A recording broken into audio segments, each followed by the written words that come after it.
Howdy, y'all. I am working on practice cake number two. Sorry about the dishwasher noise, but it's helping me today. So I did several things a little bit different on this one than I did the first practice cake. Number one is I used much more batter. I filled them up all the way up to here. Last time I filled them only about halfway full. This time I filled them just a little bit from the top. So when they baked, they would rise and come in a mound up over the top of the baking pan. So when they were done, and this one cooked for 25 minutes, this one cooked for about 30, and this one cooked for about 37 minutes until they were all nice and done all the way through. So when they were done, and I got them out while they were still fairly warm, and like I said, they had risen over, they weren't flat or underneath the edge. They were risen up over. So I took my serrated knife and making sure to keep 2 points of contact so it would stay nice and horizontal and level.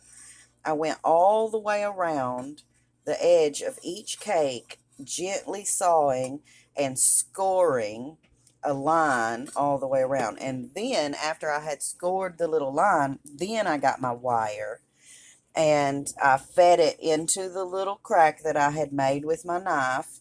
And then I pulled it together and I got these little super thin, almost pancake sized tops off of them, which made each sponge much thicker, and they are all exactly the same height.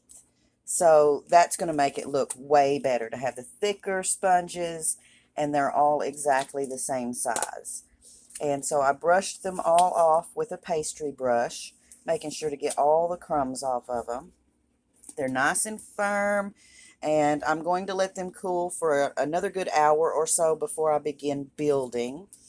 But I'm really pleased with how these turned out, and I think that the cake is going to stack up much nicer, much taller with these sponges than it did before.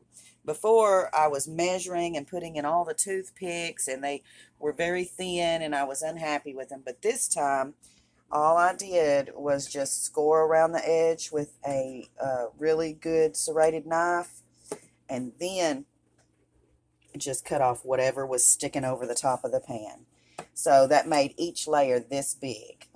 And yeah, I think they look a lot prettier.